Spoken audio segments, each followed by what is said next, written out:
Découvrons maintenant le 8e module de Genexo Expert dédié à la création d'exercices portant sur les effets de commerce. Dans ce module, vous allez pouvoir demander à vos étudiants d'effectuer un certain nombre d'enregistrements concernant des effets clients mais aussi des effets fournisseurs et évidemment de calculer des escomptes. Nous allons créer un sujet de démonstration que j'appelle escompte. Et comme d'habitude, je vais activer mes options en cochant les petites cases situées sur fond vert.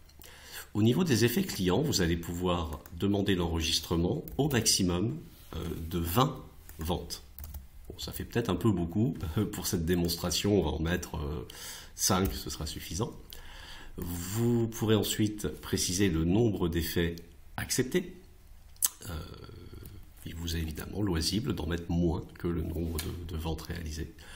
Ensuite, ces effets acceptés, vous allez devoir ventiler leur nombre entre 3 catégories. Ceux qui ont été endossés, ceux qui sont remis à l'escompte et ceux qui sont remis à l'encaissement. On va dire 1, 2 et 2, comme ça je pourrais vous montrer tous les cas de figure. Et puis concernant les effets fournisseurs, vous avez à spécifier un nombre d'achats que vous avez effectués, 10 au maximum, le nombre d'effets que vous acceptez et le nombre d'effets pour lesquels on va enregistrer les paiements. Je vais mettre 2 partout. Vous aurez ensuite le choix entre plusieurs options. Le calcul des prorata selon votre préférence sur 360 ou sur 365 jours.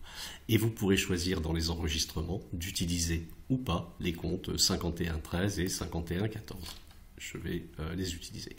Dès lors que vous activez cette option, l'énoncé rajoutera des informations et vous dira effet numéro 2 remis à l'encaissement le 14 juin et vous recevez le bordereau le 16 juin par exemple.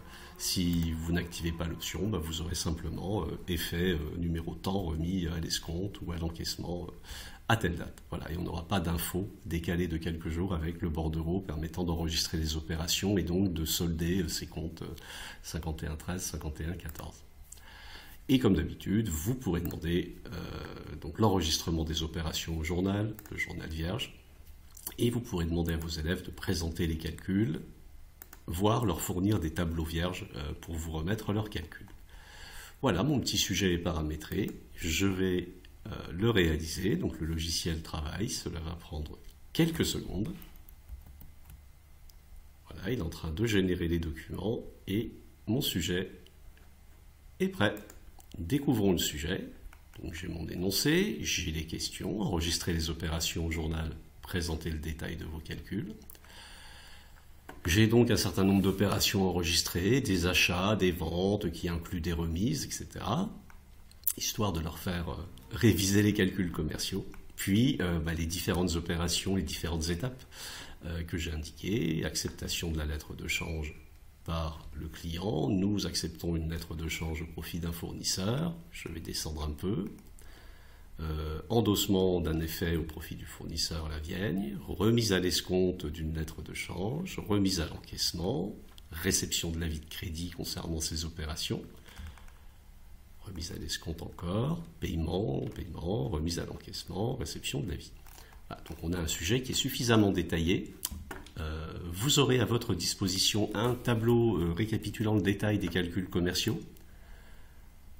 Donc ça reprend évidemment les infos de l'énoncé et vous avez de manière synthétique, je vais zoomer un petit peu, voilà. Donc pour chaque élément, son montant, les remises calculées, le montant hors taxe, la TVA, le TTC, ça vous permet de vérifier la validité des calculs de vos élèves. Et vous avez bien sûr un tableau avec les calculs d'escompte. On va zoomer un petit peu, voilà. Donc pour les lettres remises à l'escompte, je retrouve toutes les informations fournies par le sujet, le calcul du nombre de jours, le calcul donc du prorata, ici sur 360 jours puisque c'est l'option que j'avais cochée dans mon sujet, le montant des intérêts, la commission, la TVA, la GOTTC et le net. Et évidemment, ça vous permet d'aller vérifier que les enregistrements au journal sont corrects. Donc on va retrouver les différentes écritures de base, les achats, les ventes, les écritures concernant l'acceptation des effets. Donc, un effet accepté par mon client et un effet que j'accepte au profit d'un de mes fournisseurs.